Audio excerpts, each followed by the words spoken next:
হঠাৎ কেনই বা সেমিজেন হিল টার্ন করতে যাচ্ছে? এইটা কি ডাব্লিউডাব্লিউই বাধ্য হয়ে করলো, নাকি স্টোরি লাইনেরই একটা পার্ট? সো গাইস, আজকের স্ম্যাকডাউনটি শেষ হয়ে গেছে। কি হলো আজকের স্ম্যাকডাউনের সমস্ত কিছুই থাকবে আজকের এই ভিডিওতে। আজকের স্ম্যাকডাউনের শুরুতে র্যান্ডি অর্টন এবং প্যাট ম্যাকাফি একটি কার নিয়ে এন্ট্রি করে এরিনার মধ্যে। তারা যখন এরিনার মধ্যে ঢোকে তখনই তাদের সামনে চলে আসে নিকোলডিস প্যাট ম্যাকাফিকে একটি কন্ট্রাক্ট সাইন করতে দেয়। অপরদিকে র্যান্ডি অর্টন চলে যায় রিং এর মধ্যে। র্যান্ডি অর্টন রিং এ এসেই বলে, আমি প্যাট ম্যাকাফিকে চাই না, কিন্তু আমার প্যাট ম্যাকাফিকে প্রয়োজন। ডাব্লিউডাব্লিউই কেও তার প্রয়োজন। তার কথায় আজকে আমি এইখানে, তার জন্যই আমি আজকে এইরকম। প্যাট ম্যাকাফি মনে করেছিল এলিমিনেশন চেম্বার উইন করে আমি রেসলমেনিয়াতে ফেস করব ড্রু ম্যাকিন্টায়ারকে আমি রেসলমেনিয়াতে খুবই ইজিলি হারাতে পারতাম। কিন্তু কোডি রোডস আবারও ড্রু ম্যাকিন্টায়ারকে হারিয়ে চ্যাম্পিয়ন হয়। কোডি রোডস আমার ফ্রেন্ড, সে আমাকে বারবারই চেঞ্জ হতে বলেছে। সে আস্তে আস্তে আমাকে পারমিশন দিতে শুরু করেছিল। আমি কি তার পারমিশন নিয়ে কাজ করব? আমি 14 টাইম ওয়ার্ল্ড চ্যাম্পিয়ন, আমার কোনো পারমিশনের প্রয়োজন নেই। এইবার রেসলমেনিয়াতে আমি কোডি রোডসের কাছ থেকে টাইটেল নিয়ে যাব। আমি যখন কোডি রোডসের বেস্ট ফ্রেন্ড ছিলাম, আমি তার জন্য অনেক কিছু করেছি। কিন্তু সে যখন রমিন রেন্স রকের এগেনস্টে ম্যাচ ফাইট করার জন্য অপোনেন্ট খুঁজছিল, সে আমাকে পার্টনার না বানিয়ে সে পার্টনার বানালো সেথ রলিন্সকে। তার জন্য আমি ফাইট করে ব্যাক ইনজুরিতে পড়েছিলাম সোলো সিকোয়ার এগেনস্টে। আমি তাকে সবসময় হেল্প করে গেছি, কিন্তু আমার কোনো বিপদে আমি তাকে পাশে পাইনি। কেভিন ওয়েন্স যখন আমাকে পাইল ড্রাইভার হিট করলো, সে আমাকে হেল্প করতে আসেনি। কিন্তু কেভিন ওয়েন্স যখন কোডি রোডসকে অ্যাটাক করেছিল, তখন কেভিন ওয়েন্স আমার ফ্রেন্ড থাকা সত্ত্বেও আমি কোডি রোডসের সাইডে নিয়েছিলাম। প্যাট ম্যাকাফি আমাকে রাস্তা দেখিয়েছে, সে আমাকে বুঝিয়েছে আমার লেগেসি। রেসলমেনিয়া 42 তে আমি টাইটেল নিয়ে বাড়ি যাব, আর কোডি রোডসকে ফেস করতে হবে 3 ডেঞ্জারাস ওয়ার্ডের, আর সেটা হলো আর কেউ। আর গাইস, এইটা বলার পর সেখান থেকে র্যান্ডি অর্টন চলে যায়। তারপর এমএফটি ভার্সেস ওয়াইড 6 এর মধ্যে একটি eight man street fight tag team match শুরু হয়ে যায়। যেহেতু প্রতিটি টিমের 4 জন মেম্বার করে ফাইট করছিল, তাই কে কাকে অ্যাটাক করছিল আমরা কিন্তু ভালো মতনই দেখতে পাচ্ছিলাম না। তারপরও ম্যাচটি অনেক ব্রুটাল হয়। ম্যাচের মধ্যে চেয়ার, টেবিল, ক্যান্ডোস্টিক সমস্ত ওপেনের ব্যবহারই আমরা দেখতে পাই। ম্যাচের মধ্যে টামাটোঙ্গা সোলো সিকোয়ার মধ্যে আমরা ঝামেলা দেখতে পাই। একটি মোমেন্টে টামাটোঙ্গা আঙ্কেল হাউডিকে তার ফিনিশার হিট করতে যায়, কিন্তু সোলো সিকোয়া সেখানে ইন্টারফেয়ার করে নিজের ফিনিশার হিট করে আঙ্কেল হাউডিকে। আর গাইস, এরপরেই কিন্তু সোলো সিকোয়া এবং তার এমএফটি এই ম্যাচটার মধ্যে উইন করে যায়, যেটা দেখে টামাটোঙ্গা একটু হলে নারাজ হয়ে যায়, কারণ তার মোমেন্ট এখানে ডিস্ট্রয় করেছে সোলো সিকোয়া। তারপর পুলিশের গাড়ি নিয়ে এন্ট্রি করে জেকব ফাটু গাড়ির উপর দাঁড়িয়ে একটি সেগমেন্ট দেয়। সেই সেগমেন্টে জেকব ফাটু বলে, ড্রু ম্যাকিন্টায়ার সবসময় তুমি আমাকে ক্রিমিনাল বলেছো, তুমি সবসময় আমাকে স্ক্রু করেছো, তারপরও আমি তোমাকে কিছুই মনে করি না। কাল আমাদের মধ্যে একটি আনস্যাংশন ম্যাচ হবে রেসলমেনিয়াতে। সেই ম্যাচের মধ্যে থাকবে না নিকোলডিস, সেই ম্যাচের মধ্যে থাকবে না কোনো পুলিশ, কেউ থাকবে না সেখানে তোমাকে আমার হাত থেকে বাঁচানোর জন্য। তুমি তো আমাকে সবসময় জেলে যাওয়ার ভয় দেখাও, কিন্তু তোমাকে আমি একটি কথা বলে দিতে চাচ্ছি, আমি সেখান থেকে বের হয়ে এসেছি। আর গাইস, এটা বলার পরেই কিন্তু সেখান থেকে জেকব ফাটু চলে যায়। জেকব ফাটু এই সেগমেন্টে একটা জিনিস তো ভালো মতনই বুঝিয়ে গেছে, কালকে যে তাদের মধ্যে আনস্যাংশন ম্যাচ হবে, সেই ম্যাচের মধ্যে তারা সমস্ত লিমিট পার করে ফেলবে। সেই ম্যাচটা যে ব্রুটাল হবে এটা তো আমি এখনই বলতে পারছি। গাইস, এই ম্যাচটা সম্পর্কে আপনার কি মতামত সেটা কিন্তু অবশ্যই কমেন্টে জানাবেন। তারপর আর2 ড্যানিয়াম প্রিস্ট ভার্সেস নিউডের মধ্যে একটি ট্যাগ টিম চ্যাম্পিয়নশিপ ম্যাচ শুরু হয়ে যায়। ম্যাচের মধ্যে আর2 কিছু ফানি মোমেন্ট দেয়, আর লাস্টে ড্যানিয়াম প্রিস্ট এবং আর2 এই ম্যাচটার মধ্যে উইন করে তাদের টাইটেলকে তারা রিটেন করে নেয়। তারপর টিফিনি ভার্সেস জোডিনি গ্রেজের মধ্যে একটা 1-on-1 নাম্বার 1 কন্টেন্ডার ম্যাচ শুরু হয়ে যায়। এটা ছিল ওমেন ইউএস টাইটেলের জন্য নাম্বার 1 কন্টেন্ডার ম্যাচ। ম্যাচটি একটা নর্মাল ম্যাচ হয়, যেখানে কিনা টিফিনি উইন করে যায়, আর সে হয়ে যায় ওমেন ইউএস টাইটেলের জন্য নাম্বার 1 কন্টেন্ডার। তারপর ট্রিক উইলিয়াম রিংয়ে আসে। সে এসেই বলে, আজকে আমি কোনো ফাইট করতে এখানে আসিনি। লাস্ট উইক সেমিজেন আমার ফ্রেন্ডকে একটি হেলোয়াকি হিট করেছিল, এর কারণে আমি জানি না সে কখনো ডাব্লিউডাব্লিউতে আবারও ব্যাক করবে কিনা। আমি জানি না সে কালকের ম্যাচের মধ্যেও আসবে কিনা, কিন্তু সেমিজেন এইটা করে আমাকে অনেকটা হার্ট করেছে। সেমিজেন, তুমি রিগের মধ্যে আসো, আমার সাথে কথা বলো। আর গাইস, তখনই সেখানে সেমিজেনের মিউজিক হিট হয়ে যায়, কিন্তু গাইস সেখানে সেমিজেন না এসে সেখানে একজন মানুষ কার্টুনের মুখোশ পরে সেখানে চলে আসে। সে রিঙে যখন আসে সবাই মনে করেছিল এইটাই হয়তো সেমিজেন। সেই কার্টুনের মাস্ক পরা ব্যক্তিটি উদ্ভট কিছু কাণ্ড করছিল, যেগুলো একটু ফানি ছিল এবং কি সেমিজেনকে অসম্মান করা ছিল। তখনই সেখানে রিয়াল সেমিজেন চলে আসে, কিন্তু আজকে সবকিছুই উল্টো ছিল। সেমিজেনকে সেখানে অডিয়েন্সরা দেখে সেমিজেনকে তারা বু করছিল। সেমিজেন বলে, আমি জানি না তোমরা কেন আমাকে বু করছো, কিন্তু আমি তোমাদের বলতে চাই এইসব কিছুর কেয়ার আমি করি না। আমি বিশ্বাস করি এইখানেও আমার কিছু ফ্যান রয়েছে, তারা থাকবে রেসলমেনিয়াতেও আমার পাশে। ট্রিক উইলিয়াম, আমি তোমার মধ্যে ডাব্লিউডাব্লিউর কোনো ফিউচার দেখছি না। আমি তোমার জন্য একজন রুকিকে দেখছি, যার জন্য আমার কাছে কোনো প্ল্যান নেই।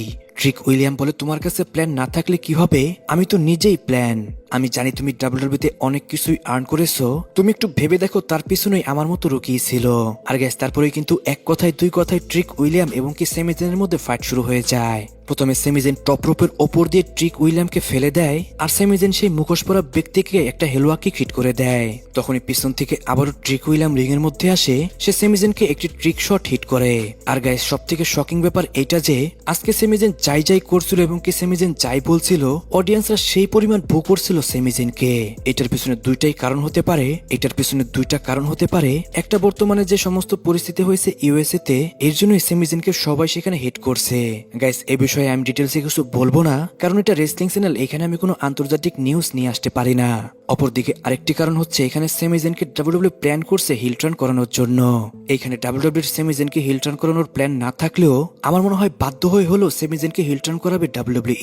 গাইস আপনি কি সেমিজেনকে হিল সুপারস্টার দেখতে চান নাকি বেবিফেস সুপারস্টার দেখতে চান, সেটা কিন্তু অবশ্যই কমেন্টে জানাবেন। তারপর Alexa bless, Charlotte fair versus বেলি এবং কি লাইরা ভলকিয়ার মধ্যে একটি ট্যাগ টিম ম্যাচ শুরু হয়ে যায়। ম্যাচটি কিছুক্ষণ চলে, ঠিক তখনই সেখানে নায়া জ্যাক্স এবং গ্লাস লিজেন্ড এসে সবাইকে ডিস্ট্রয় করে দেয়।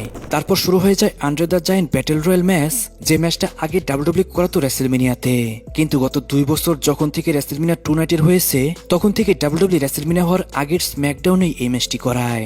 যাই হোক, ম্যাচের মধ্যে triple A, NXT, Monday night র এবং কি স্ম্যাকডাউনের সুপারস্টাররা ফাইট করে। রোয়েস্কি এবং কি জো হ্যান্ডির মতো সুপারস্টাররাও এখানে কিন্তু ম্যাচ ফাইট করে।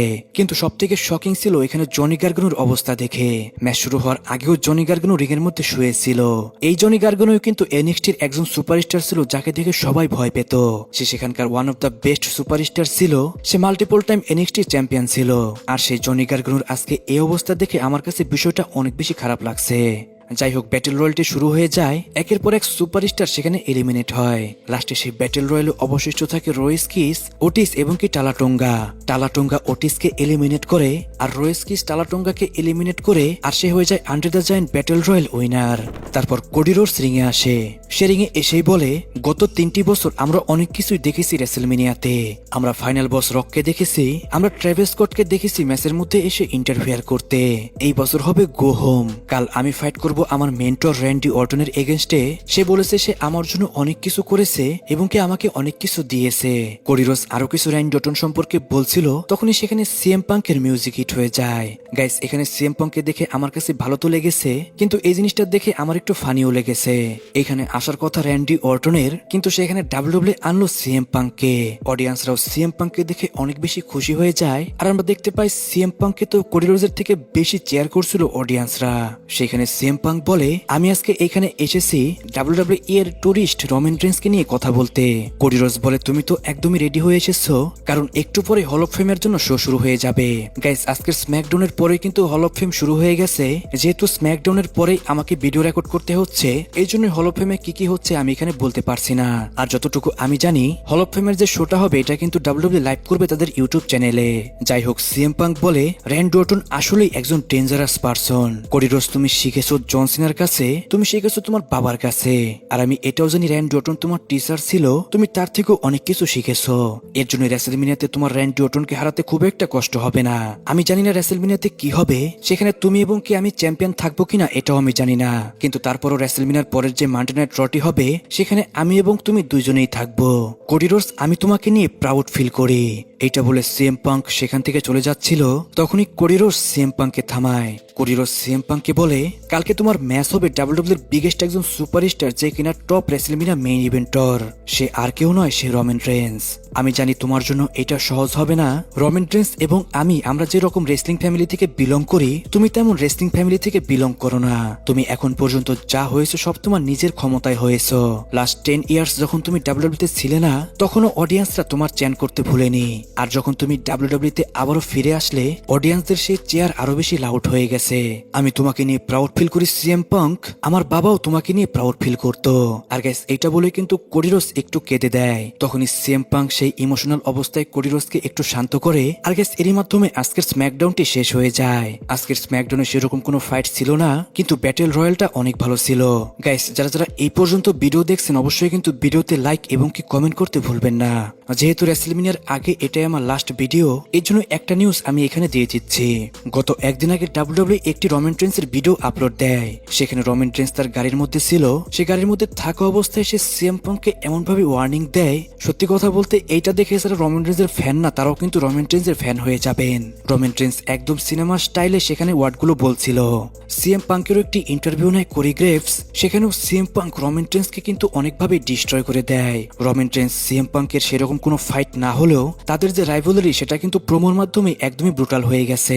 আর খুবই হাই চান্স রয়েছে রোমান রেইন্স এবং সিএম পাঙ্কের ম্যাচের মধ্যে রকও থাকতে পারে। অলরেডি শুরু হয়ে গেছে হল অফ ফেম। আজকের হল অফ ফেমে কিন্তু স্টেফেনি ম্যাকম্যানকে ইন্ট্যাক্ট করবে ডাব্লিউডাব্লিউই। আর রিউমার এটা উঠেছে হল অফ ফেমে যখন স্টেফেনি ম্যাকম্যানকে ইন্ট্যাক্ট করা হবে সেখানে থাকতে পারে শেন ম্যাকম্যান। গাইস এই জন্য সবাই আজকের হল অফ ফেমটিও দেখবেন। হল অফ ফেমটি আপনারা ডাব্লিউডাব্লিউই ইউটিউব চ্যানেলেই দেখতে পারবেন। সো গাইস আজকের ভিডিও এই পর্যন্তই। রেসলিং সম্পর্কে সমস্ত নিউজ এবং কি আপডেট জানার জন্য চ্যানেলটিকে সাবস্ক্রাইব করবেন।